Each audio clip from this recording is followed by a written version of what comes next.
In the thick snowfall hammering against metal, a government truck stopped outside a cabin on the edge of town. Inside was a dog, wild-eyed, carrying something that looked too much like grief. The tag on his collar was burned down one side, but one name remained clear. Max. K-9, United States Marines. He had belonged to only one man.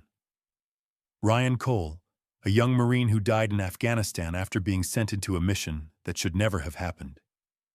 They said Max saw him fall and refused to let anyone touch the body until the helicopter arrived. After returning home, Max wouldn't eat. He tore through cages. He spent entire nights guarding the door. People on base whispered a single sentence. "He's waiting for someone we can't bring back."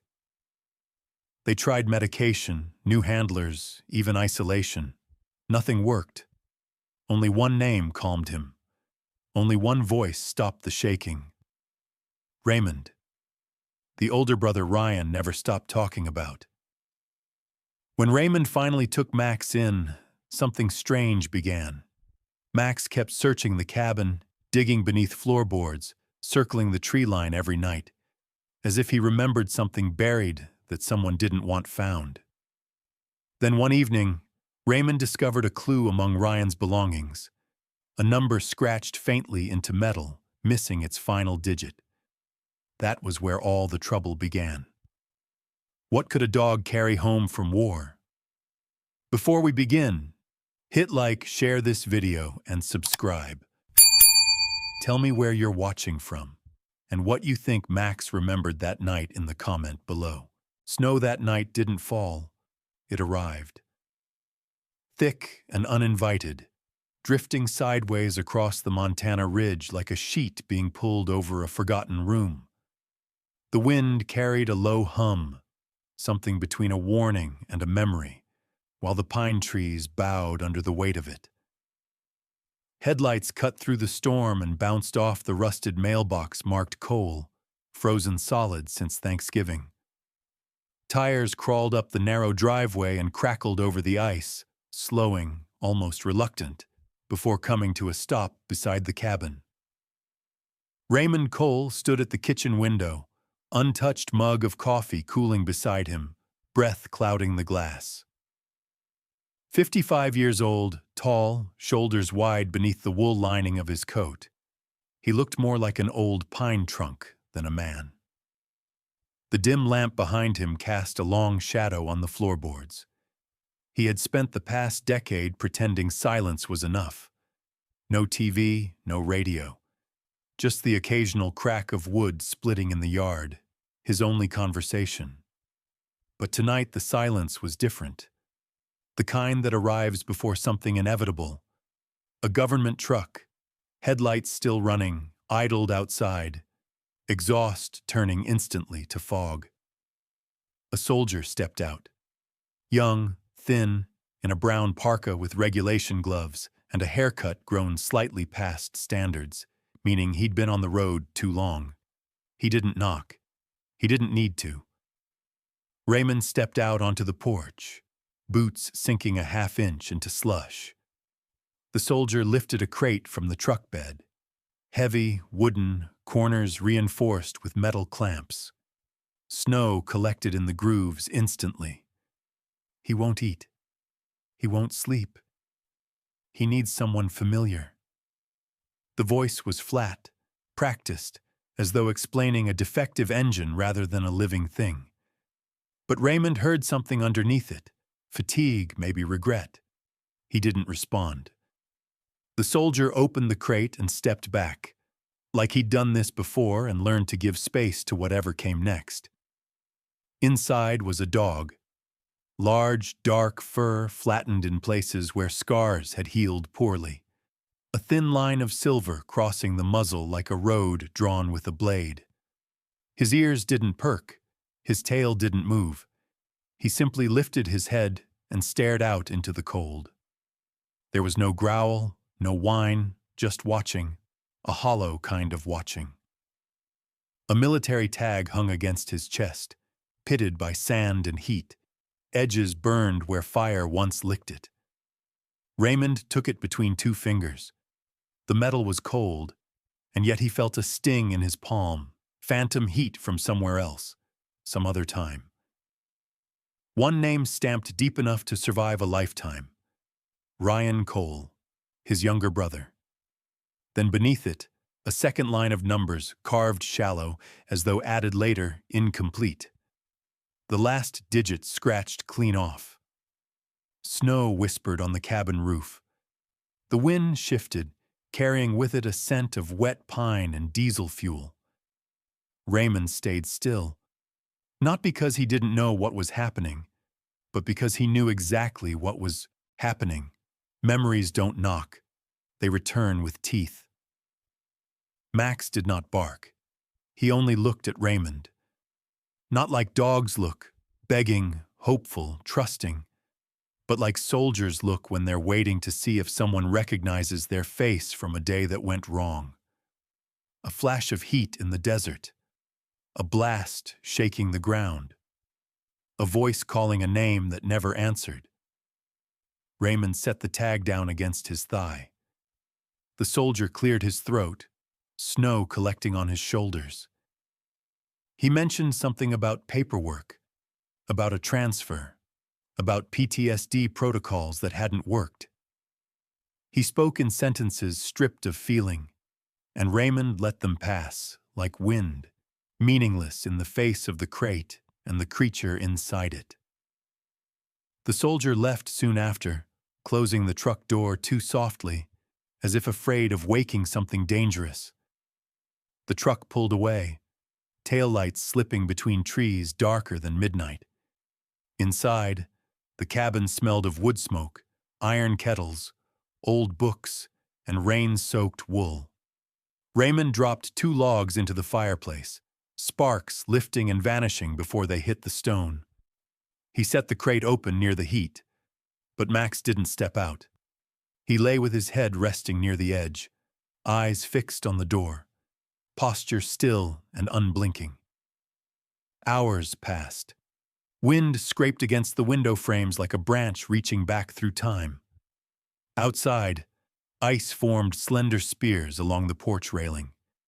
Inside, Raymond poured himself coffee he wouldn't drink and sat in the chair opposite the crate, elbows on knees, hands together. He had seen men look like that in desert tents, eyes open, body awake, mind elsewhere entirely. They had tried everything with Max, the report had said. Medication, new handlers, isolation, nothing changed. On base, someone whispered a sentence that had reached Raymond through channels he never asked about. He's waiting for someone we can't bring back. That line followed Raymond around like ash. He could still see Ryan as a boy standing at the county fair, boots too big, sunlight in his hair, talking about joining the Marines like it would fix something broken in the world. Raymond had been over 22 then, fresh from a different war, thinking he could protect his little brother from everything except the choices he would make on his own. But war is greedy.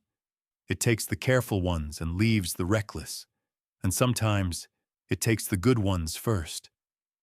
Max shifted. Barely noticeable, but enough. His paw moved forward just an inch, claws scraping wood like a match head. Raymond breathed, slow, steady. Snow thickened outside, blanketing the truck tracks until it looked like no one had come at all. Near midnight, the fire settled into embers, and Raymond dozed in the chair. The cabin creaked, the kind of creak that comes from wood remembering storms.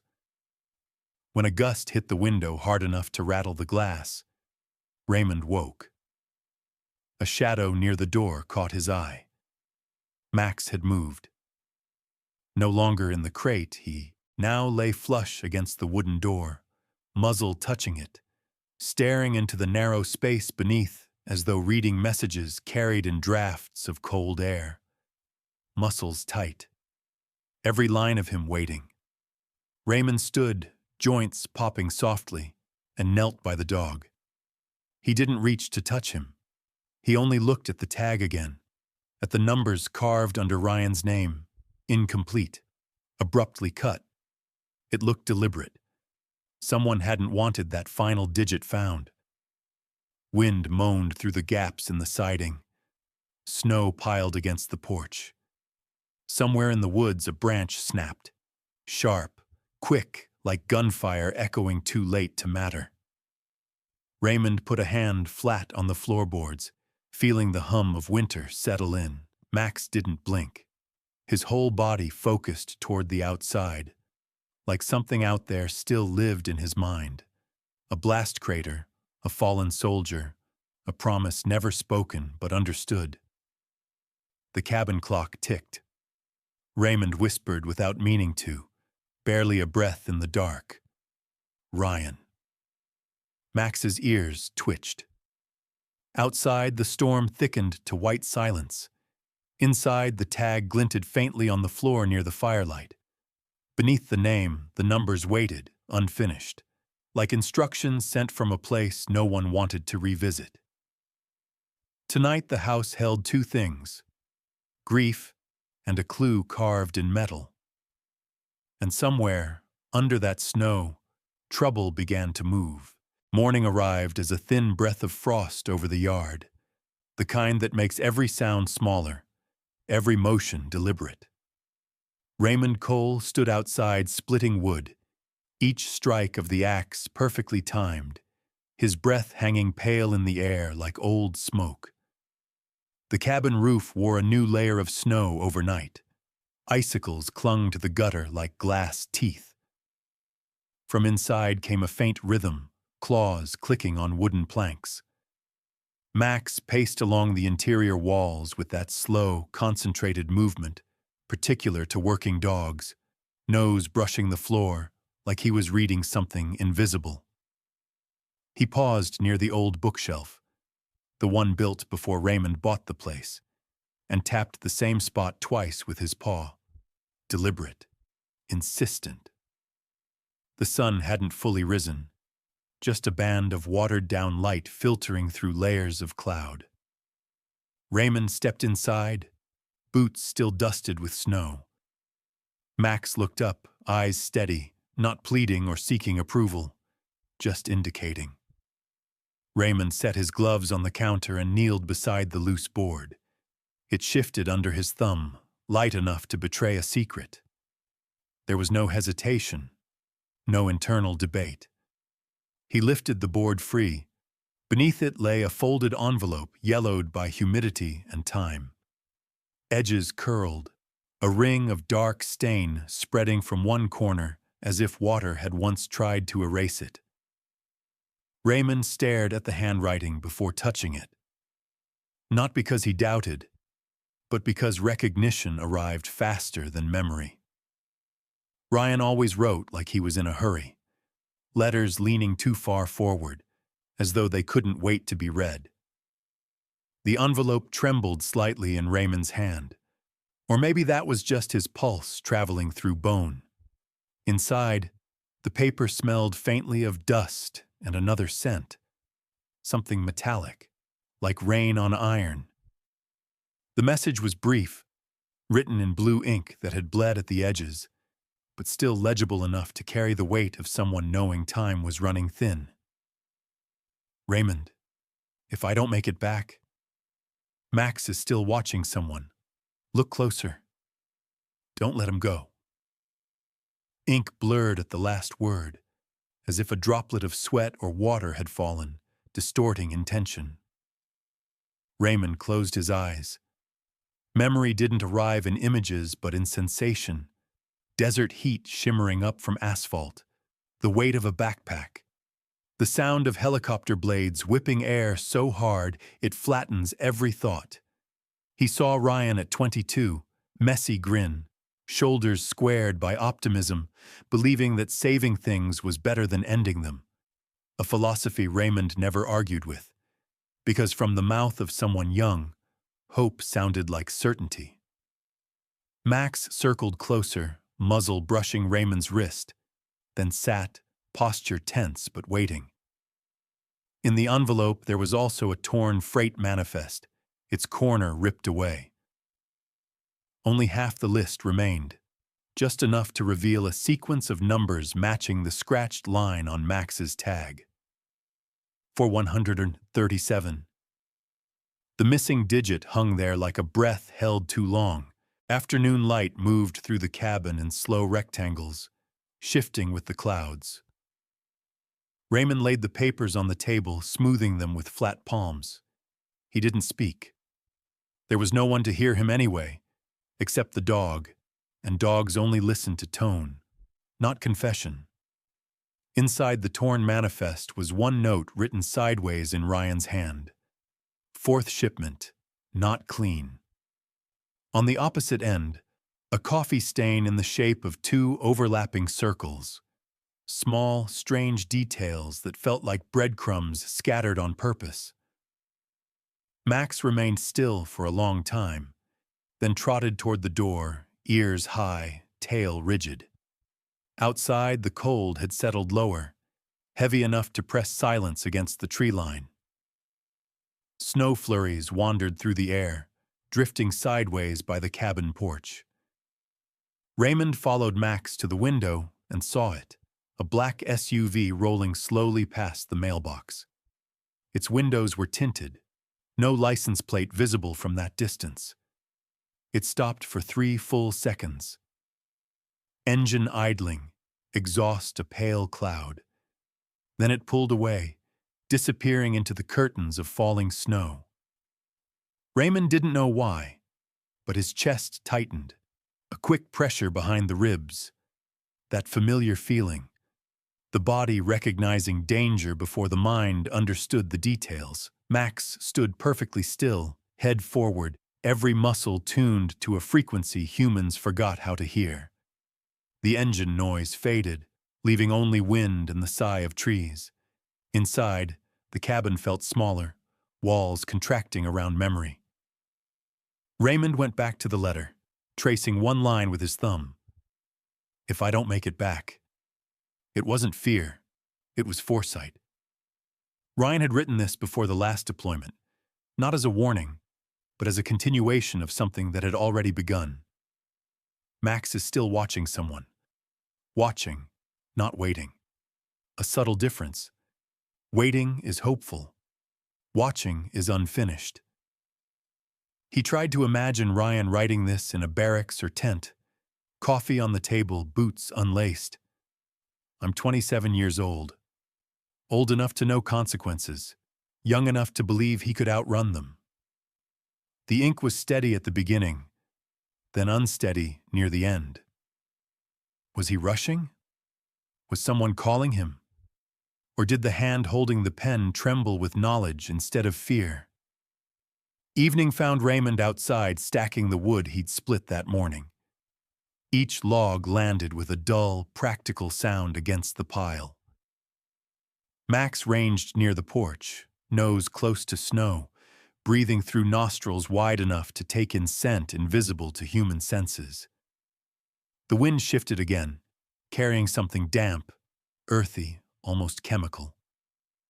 Max froze. A moment later, he sprinted beneath the porch, movement swift and direct. Raymond stepped closer, stooping under the rail to see a blur of dark fur scraping at frozen dirt. Then Max emerged, jaws gripping something long and frayed. He dragged it across the boards until it lay at Raymond's feet. A piece of nylon, muddy, torn, stiff with age, one side burnt, a strap from a military duffel bag, the kind carried on deployment flights. The melted edge was unmistakable, heat from fire or explosion. Raymond lifted it, feeling grit embedded in the fibers. It wasn't random debris. It was evidence. The forests beyond the cabin looked quiet, but silence is only honest when nothing is hidden in it. Now the quiet felt layered, full of withheld breath. Max stared up, ears forward, posture alert without panic. He wasn't discovering something new. He was confirming something old. Something left behind. Something incomplete. Raymond gathered the envelope, the torn manifest, and the strap. He placed them together on the kitchen table. Objects that shouldn't have survived war yet made their way here, to a place Snow tried and failed to bury completely. He thought of the missing digit in the sequence 4137. Numbers led somewhere, if you know what they point to. Someone had removed that last digit on purpose, which meant someone feared it being found. Outside, the afternoon sank into winter twilight. The dark SUV did not return, but its presence lingered like the smell of burned rubber. The dog lay beside the table, eyes open, lids heavy but refusing sleep. Raymond watched the embers in the fireplace flicker down to thin slivers of red, glowing like distant markers on a map. He didn't pray. He didn't curse. He simply sat, absorbing the shape of what had begun. Max shifted once, laying a paw on the strap as if claiming ownership of the clue. Raymond leaned closer and whispered into the room. Not quite a question, not quite an answer. All right. The cabin creaked once, an exhale through wood and nails.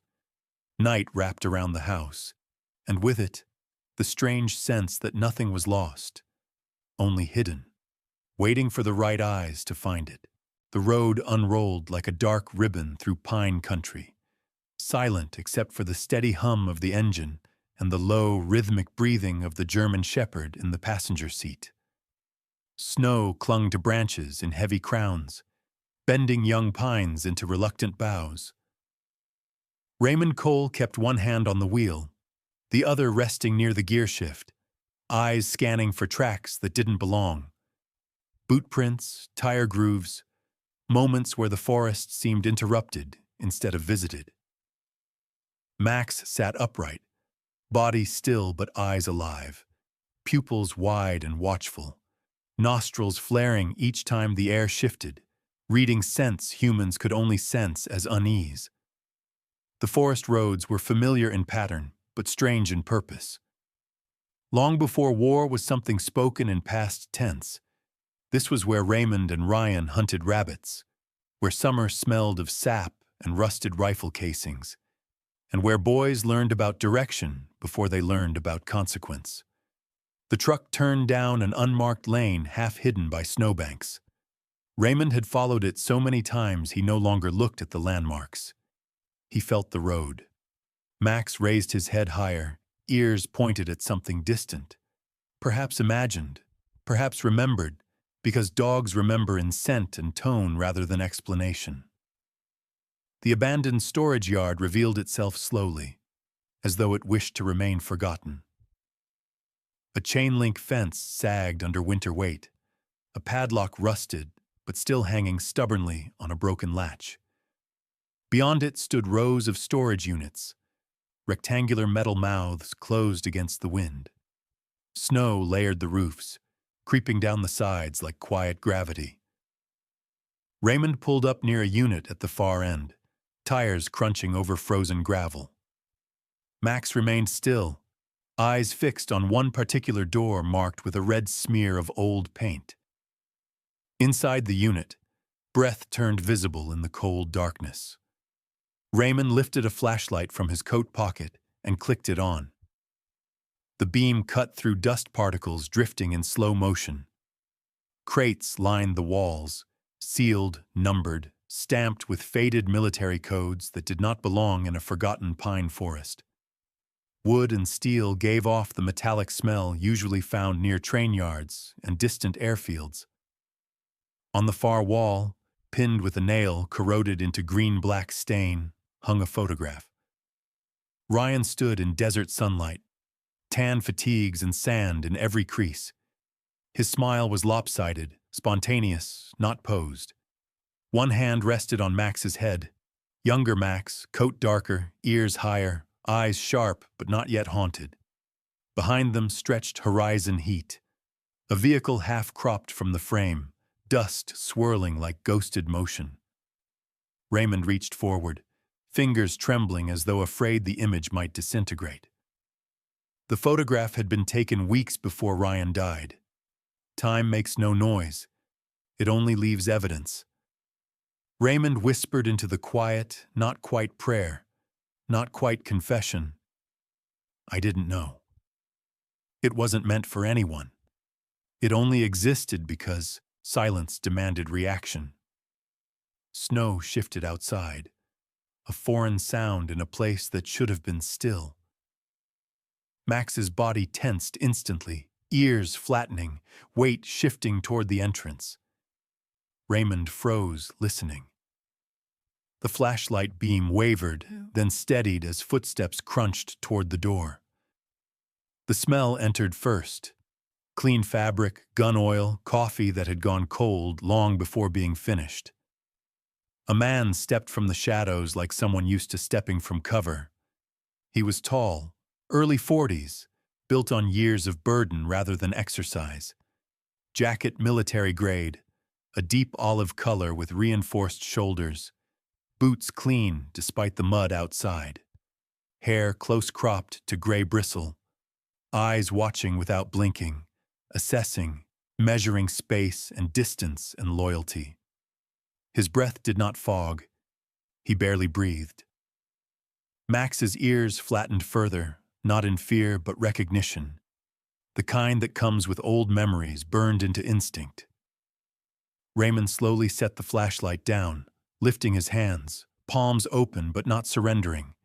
The man didn't reach toward a weapon. He only stared at Max, expression unreadable except for a flicker of something close to dread. Dalton Reeves. The name rose without being invited, spoken from somewhere between history and intuition.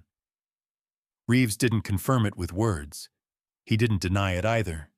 He simply stepped inside, closing the door behind him, shutting out the wind and letting a different chill take its place.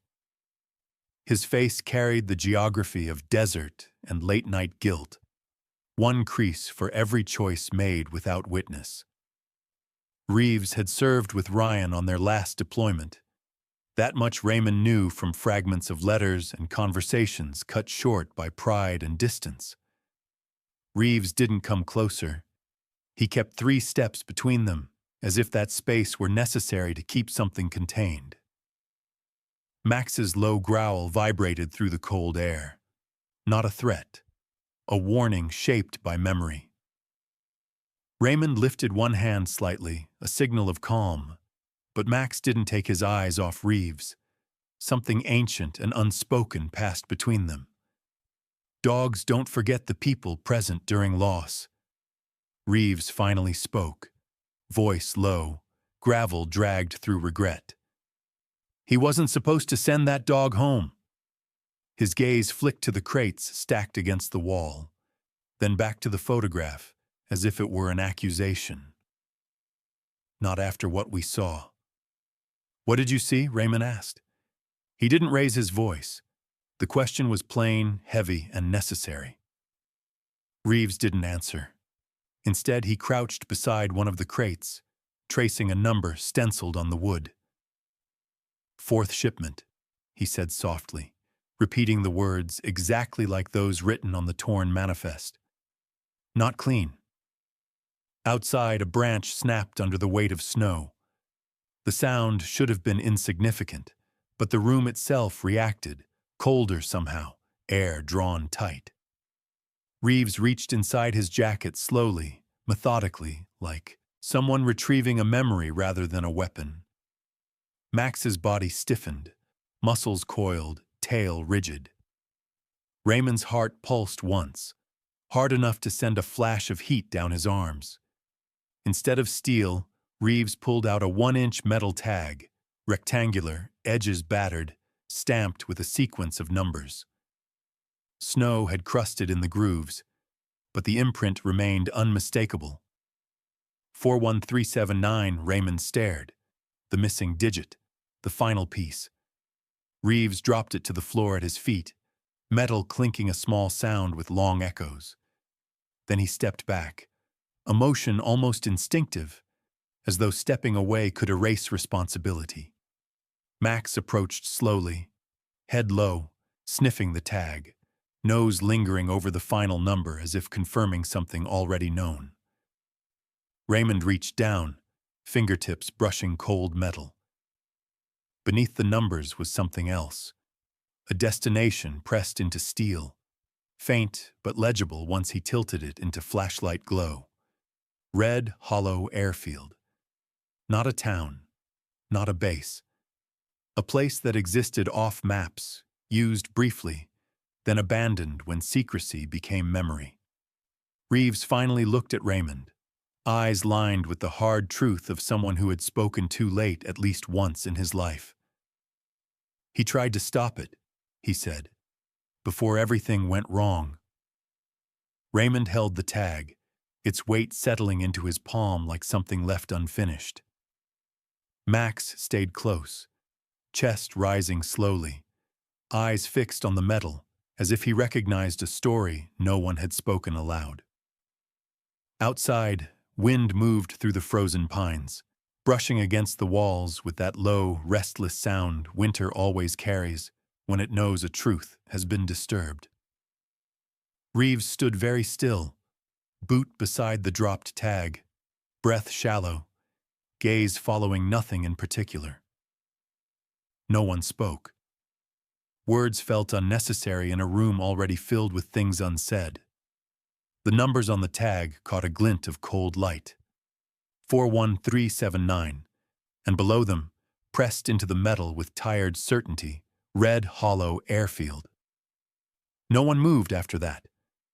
The air changed, leaning toward something inevitable, and the forest beyond seemed to listen. Without agreement, without understanding, 3 lives and 1 name now pointed in the same direction, a place that waited in silence, holding whatever remained of Ryan Cole's last days. The storm rolled in without announcement. Not a crash of thunder or a sudden break in the sky, just a slow gathering of cold that settled over the mountains like someone pulling a heavy blanket over memory. Raymond's cabin creaked as the wind shifted direction, snowbrush scraping the windows in a steady, tired rhythm. It was evening when he returned from the storage yard, a scuffed metal tag heavy in his pocket, its weight laid in the same place where grief had long learned to sleep. Max followed close beside him, steps measured, head low but eyes always moving, mapping shadows across the walls like patterns only he understood. Inside, Raymond set the tag on the old pine table next to Ryan's folded letter. Paper and metal side by side, one speaking plainly, one holding something back.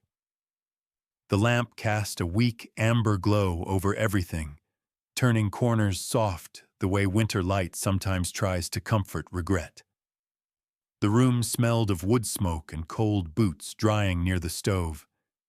Max sank to the floor at Raymond's feet, chest rising and falling in slow, controlled breaths. Raymond didn't sit immediately. He walked to the cabinet against the far wall, the one he rarely opened, its hinges stiff with disuse. Inside, under a faded wool blanket, was a box he had avoided for years. Ryan's belongings from the Marines. He lifted it carefully, the cardboard edges soft with age, tape still marked by customs red stamps now dulled pink.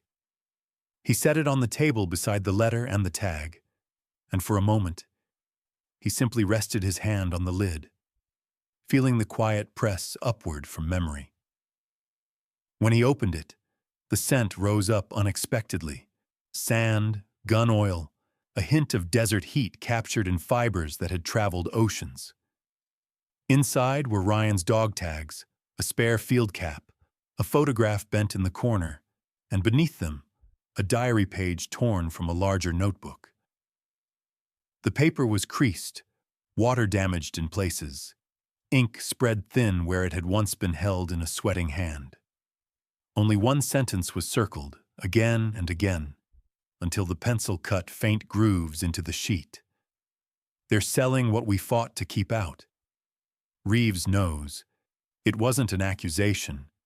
It was fear written plainly, without ornament, from someone who rarely confessed worry to anyone. Raymond read it twice, then folded it carefully and set it next to the tag. The number on the metal, 41379, seemed to hum quietly now that the words on the diary page had found it. Max lifted his head, eyes flicking to the table as if he too recognized the shape the truth was taking. Raymond stepped outside into the air sharp enough to sting his teeth. Snowdrifts had swallowed the small dirt road leading away from the cabin, erasing direction in favor of blankness. Somewhere in the distance, a single wolf cried out, long, rising, and then suddenly cut short, leaving a silence that rang like unanswered questions. Raymond pulled his jacket tighter around his shoulders and listened until the night settled again. Behind him, Max hesitated at the threshold. He stepped onto the snow, paws silent, nose lifted. Then his gait faltered. Raymond saw it immediately, a small hitch in motion, Max favoring his right hind leg. An old wound, barely healed. Raymond knelt beside him, brushing snow from the fur, fingers finding the long, raised scar hidden beneath darker hair. That wound came from the same mission Ryan never returned from, the one where Max had kept moving after the blast, kept running on torn muscle and shrapnel-burned skin just to reach the man he refused to leave behind. Raymond's hand rested on that scar, simple contact carrying a kind of apology he had never spoken aloud. "You tried to save him," Raymond whispered. And the words were not meant to be heard by anyone else. They were a release, thin and raw, torn from a place deeper than logic. Max lowered his head, ears flattening, eyes closing with the heavy softness of recognition. Breath left him in a slow stream, fogging the cold air, and when he opened his eyes again, something changed. Not the pain, but the acceptance of it being seen. They stayed there like that for long seconds, man and dog sharing silence that was not emptiness, but acknowledgement. Raymond rose and stepped further into the yard. The moon was thin behind clouds, a small coin of silver barely able to light the snow. He looked back toward the cabin windows glowing faintly, a warm square of amber in an otherwise colorless world. Inside that room lay a letter begging him not to let Max go, a circled confession about weapons moved in secret, and a number carved into metal like someone trying to keep truth from being buried. He thought of Ryan then, not the soldier, but the boy at 19 standing in front of the bus that would take him to basic training, promising he'd write. Ryan had carried a certain brightness, even when he knew pain was inevitable. "Save what you can," he used to say, not dramatically, but as everyday wisdom. Raymond never understood how heavy that sentence would become. He turned back to the cabin. The snow around the porch had drifted high, piling against the steps like frozen tide. Something dark lay half buried near the edge, a scrap of canvas stiff with ice. Raymond brushed aside the snow and uncovered a torn piece of nylon, edges burned, smell faintly chemical. It looked like a strap from a military duffel bag, the kind issued to young men who leave home with more fear than belongings. Max sniffed it once, then twice, then sat abruptly, posture rigid, eyes fixed toward the tree line. A motor hummed faintly in the distance, low, soft, then gone. Raymond saw headlights flash once among the pines, pale arcs sweeping across trunks, then disappear as though swallowed by the forest. No sound of doors, no voices. Just presence, momentary, enough to mark that someone else was out there, watching and waiting for intent to surface. But Raymond didn't step forward or call out. He simply picked up the canvas strap, feeling the burned edge between his fingers, the tactile truth of something that had nearly been destroyed. He went back into the cabin, Max closed behind and set the strap on the table beside Ryan's letter, the metal tag, and the diary page. 4 objects, different shapes, all pointing in the same direction. The wind pressed against the cabin walls, but inside, the stove burned steady, logs cracking with small bursts of orange light. Raymond sat in the old armchair, elbows resting on his knees, hands clasped, staring at the paper and metal laid before him. Max lay near the door again, head facing outward, as if guarding against what the night refused to reveal outright. Outside, the mountain waited, quiet, white, half-lit, holding secrets under its snow. Raymond didn't move for a long time. He listened to the wind slide under the eaves. He watched shadows shift between objects on the table. The number 41379 glinted once in the lamplight, a pulse across tarnished steel, and he understood something without needing words. The past wasn't finished. It was tightening, thread by thread, through every small thing left behind. The road to Red Hollow Airfield was nothing more than a fading line of gravel and ice, carved through pines that looked older than any story men tried to hide. Dusk came slowly, painting long shadows across the snow until the world turned the color of cooling embers. Raymond drove with both hands tight on the wheel, his breath steady, eyes narrowing as the hangars came into view, a row of rusted structures sitting in silence against a sky burning orange, their metal skins flaking like old scars. Max sat upright beside him, chest pressed forward, pupils dark and watchful. Everything in the dog's posture said he remembered places like this. He remembered gun oil and voices in foreign heat and the sound of metal slamming shut on truths no one wanted spoken aloud. They stepped out together into air that tasted of iron and winter. Raymond's boots sank into snow softened by dying light, while Max's paws made nearly no sound at all. A broken chain-link fence leaned at an angle, its top wrapped in barbs, though no one had bothered guarding it in years. Raymond approached the first hangar, its windows cracked and clouded by frost. Inside, rows of wooden crates stood stacked like gravestones, each marked in black paint that bled through weathered wood. 41379. Raymond pressed one hand to the glass, its cold biting through his palm, and for a moment, he saw not crates, but years of unanswered questions finally given shape. Snow crunched behind him, not wind, but footsteps. Raymond turned, muscles tightening, and from the shadows stepped Dalton Reeves.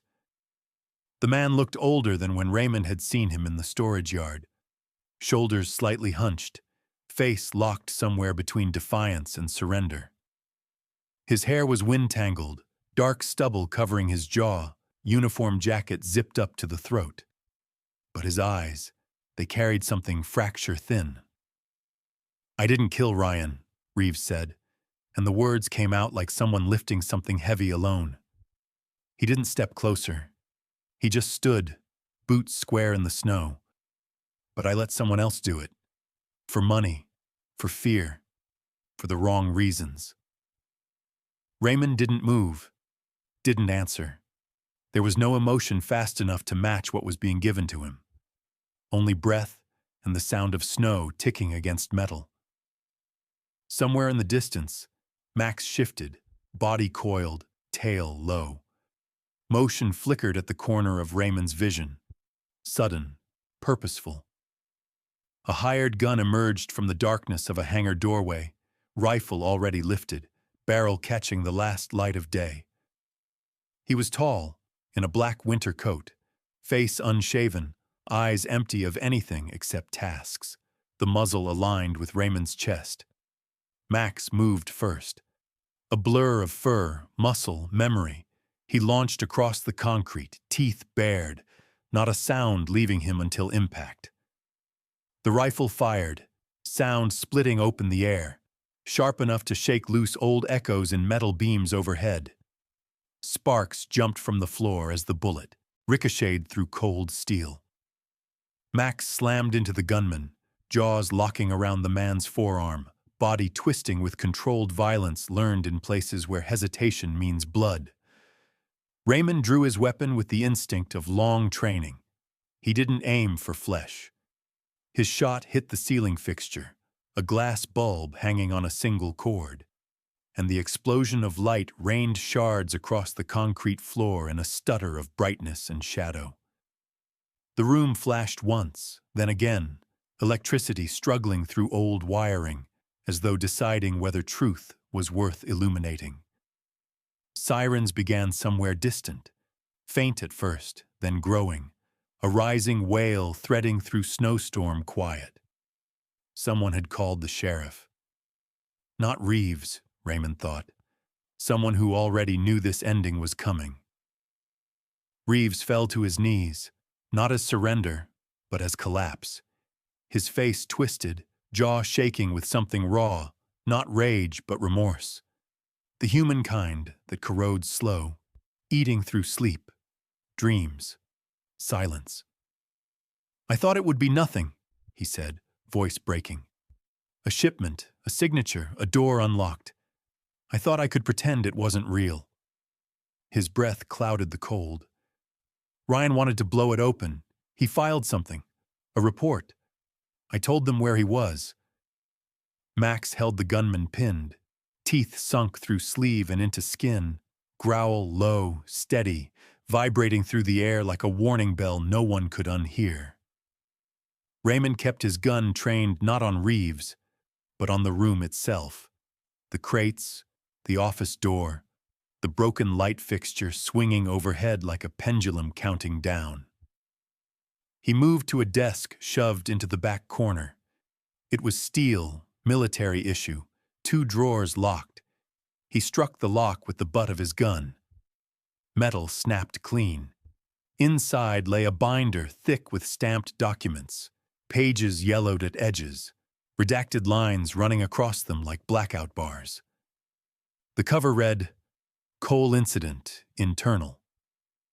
Raymond's heartbeat slowed, strangely. He opened the first section, a date 2 months before Ryan's death, a report notation in Ryan's handwriting, precise but rushed, pressure heavy enough to indent the paper, illegal weapons passing through unsecured depots, chain of command compromised. Max identified crates consistent with foreign transport markers. Request immediate investigation. Max. Not K9, not asset. Max. Ryan had written the dog's name like someone writing a lifeline. The next page carried signatures clustered at the bottom, some scratched out, others blurred. Then a note, brief, circled. "If I don't make it back, someone will finish this." Raymond closed the binder without reading further. The truth was no longer a question but a burden, and he chose to lift it. Lights pulsed outside, blue, red, sirens cutting closer now, their shape turning snow into flashes of color. The hired gun whimpered under Max's weight, blood mixing with melting frost, hands clenching and unclenching in pain. Reeves remained on his knees, shoulders shaking, eyes fixed not on Raymond but on the binder, as though he believed redemption might be measured in paper and ink. Raymond stood, binder tucked under one arm, his other hand resting on Max's back. The dog's fur was warm beneath his fingers, breath heavy but controlled. Snow drifted through shattered windows, landing on the crates marked 41379, soft flakes settling over them like final words spoken without sound. Justice, Raymond realized, wasn't a bullet or a prison door closing. It was turning the light on something that had been hidden long enough to ruin good men. Ryan hadn't died to be mourned. He died trying to stop something no one else wanted to see. And Max, scarred, loyal, relentless, had been carrying the truth ever since. waiting for someone who knew how to hear it. Outside, the sirens arrived. Tires crushed snow, doors slammed. Voices cut the quiet. The airfield, long dead and empty, filled suddenly with consequence. Raymond looked once at Reeves, then at Max, then lifted his eyes to the sky, burning out its last colors over winter. This wasn't vengeance anymore. This was continuation. This was finishing what Ryan began in a desert far from home, long before snowfall and regret. Weeks passed without dramatic change, the kind that can be measured only by the way snow becomes water and finds its way downhill. Winter loosened its grip, slowly, stubbornly, then all at once. The drifts along Red Hollow Road melted into streams, thin and brown and full of bits of pine needles and gravel, cutting lines through the soil like scars healing beneath skin. The air smelled different now, not sharp, but damp, full of thawing earth and life returning. Raymond could hear distant runoff whenever he stepped outside, the quiet rush of water disappearing under frozen roots, carrying away what winter tried to bury. Max walked beside him, his gait sure, his right hind leg no longer stiff from cold mornings. They went to the cemetery on a gray Sunday when the sky looked like brushed steel. Raymond carried nothing with him, not flowers, not flags, just presence. Max moved calmly, tail low, breath steady, ears angling toward every sound like he was still on duty. Ryan's gravestone sat beneath an old oak whose branches still held bits of snow, stubborn clumps hanging on where sunlight had not yet reached. Raymond stood there with his hands in the pockets of his jacket, feeling the shape of the metal tag he had kept there like a reminder of things earned rather than given. Max lowered his head and pressed his muzzle to the stone, a slow motion, deliberate like greeting an old friend who had simply stepped into another room. His eyes softened, lids half closing, breath leaving him in a long, quiet sigh. Raymond had seen men salute a grave with less sincerity than that small gesture from a dog who remembered.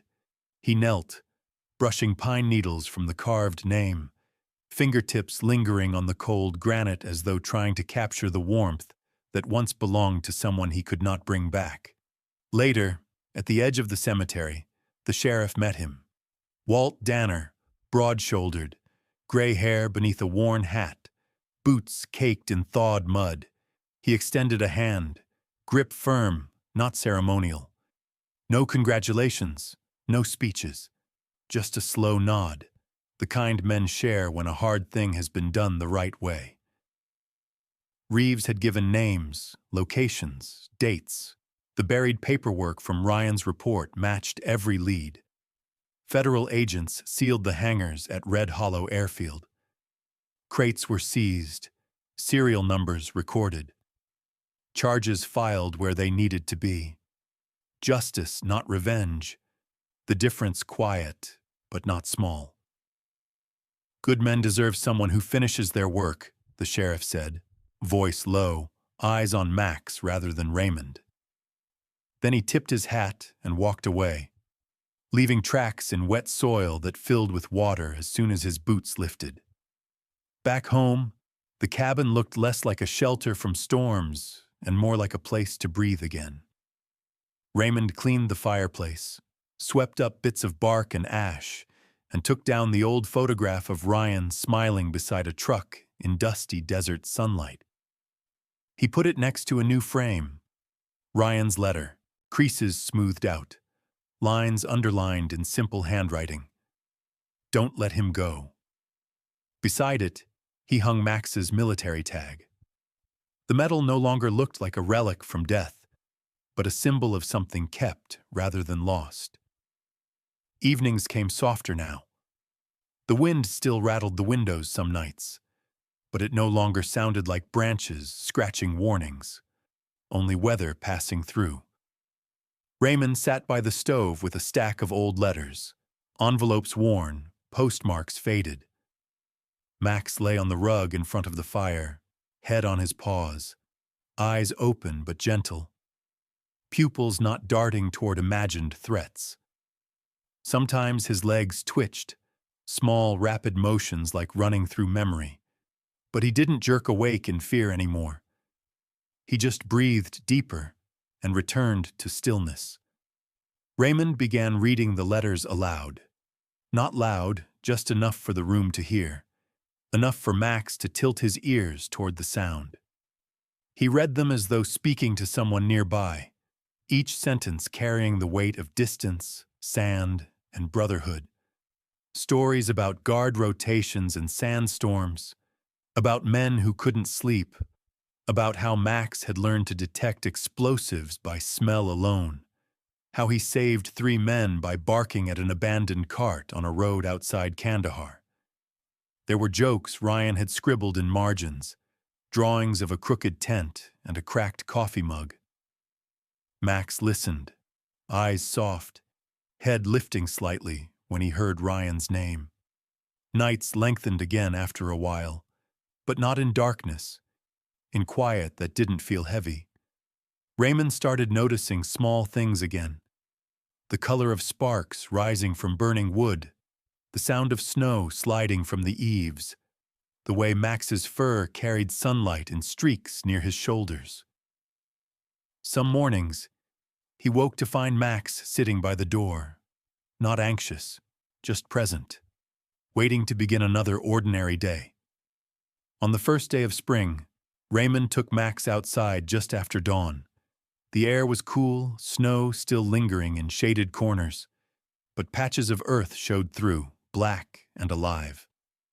Birds called from deep in the woods, tentative, as though testing their voices after a long silence.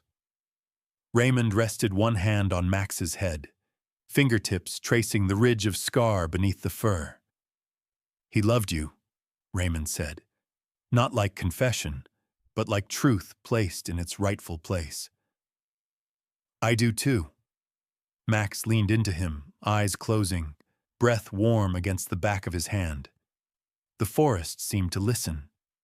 Trees swayed lightly, branches whispering above them, snowflakes drifting even though the sky was clear, tiny crystals caught from hidden drifts falling through the light.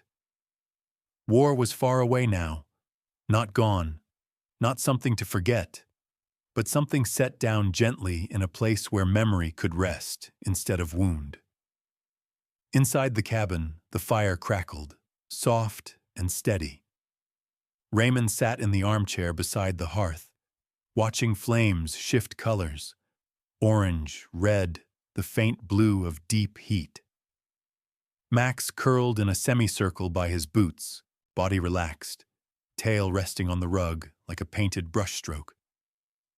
Outside, the last of winter and the first of spring traded places quietly. Snow fell again that evening, not in fierce sheets or frantic spirals, but slowly, one flake then another, drifting down through still air. It touched porch railings, tree branches, mailbox metal. It settled without urgency, as though remembering exactly where it belonged. And in that soft descent, there was nothing left to chase and nothing left to run from. Only gratitude, plain and unspoken, settling everywhere, like snow remembering where it falls. In the soft aftermath, when snow melts and the world remembers how to breathe, you see what truly mattered. Not the battles fought, but the hands that reached through fear and found something worth protecting. Loyalty is rarely loud. It happens in doorways at dusk, in footsteps beside us when no one else is watching, in promises kept long after the reason for them is gone. Sometimes the quietest hearts carry the loudest courage. They stand guard over truths other people overlook. They sit by graves with patience instead of grief. They listen to letters written long ago and somehow understand. And though the world changes, though winter comes and goes, their devotion stays, simple, steady, unclaimed by glory. Tonight, let the silence linger. Think of those who serve without applause, who hold on when others let go, who find warmth again after walking through fire. Somewhere, a light remains. Somewhere, a name is still spoken with love. And in that small grace, hope endures.